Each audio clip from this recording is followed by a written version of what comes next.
இந்த பாடல் எனக்கு உயிர், இப்போவும் என் நினைவில் இருக்கு. டி.ஆர். அவர்கள் பாடலை புகழ்ந்து பேசிய யேசுதாஸ். கடந்த 1983ஆம் ஆண்டு டி.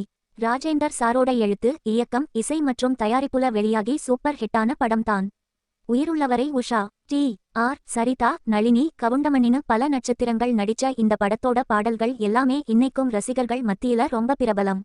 குறிப்பா இந்த படத்துல வர்றா வைகை கரை காற்றே நில்லு அப்படிங்கிற பாடலை பாடுனது வேற யாரும் இல்ல, நம்ம கே.ஜே. யேசுதாஸ் சார் தான். இந்த பாடல் உருவாகும்போது நடந்த சம்பவத்தை தான் யேசுதாஸ் சார் இப்போ நிகழ்ச்சியோடு சொல்லிருக்காரு. பொதுவா ஒரு பாட்டு கம்போஸ் பண்ணும்போது தபேலா, ஹார்மோனியம்னு ஏதாச்சும் ஒரு இசைக்கருவியை வச்சு தான் பாடகர்களுக்கு சொல்லிக் கொடுப்பாங்க.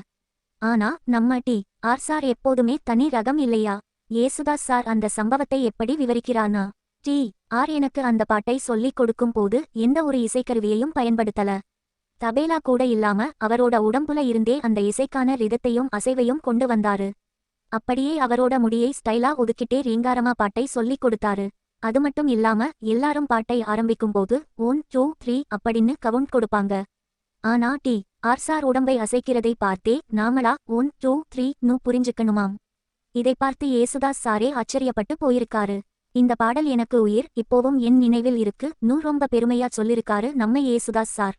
டி.ஆர். சாரோட இந்த அசாத்திய திறமை தான் இன்னைக்கும் அவரோட பாடல்களை நம்ம மனசுல நிக்க வச்சிருக்கு. கே.ஜே. யேசுதாஸ் சாரோட காந்த குரல்ல உருவான இந்த வைகை கரை காற்றே நில்லு பாடல் உங்களுக்கெல்லாம் பிடிக்குமா? டி.ஆர். சாரோட மியூசிக் ஸ்டைல் பத்தி நீங்க என்ன நினைக்கிறீங்கன்னு கீழே கமெண்ட்ல சொல்லுங்க. இந்த வீடியோ உங்களுக்கு பிடிச்சிருந்தா லைக் பண்ணுங்க, உங்க ஃப்ரெண்ட்ஸுக்கும் ஷேர் பண்ணுங்க. மறக்காம நம்ம சேனலுக்கு சப்ஸ்கிரைப் பண்ணிடுங்க. அடுத்த வீடியோல சந்திப்போம். நன்றி.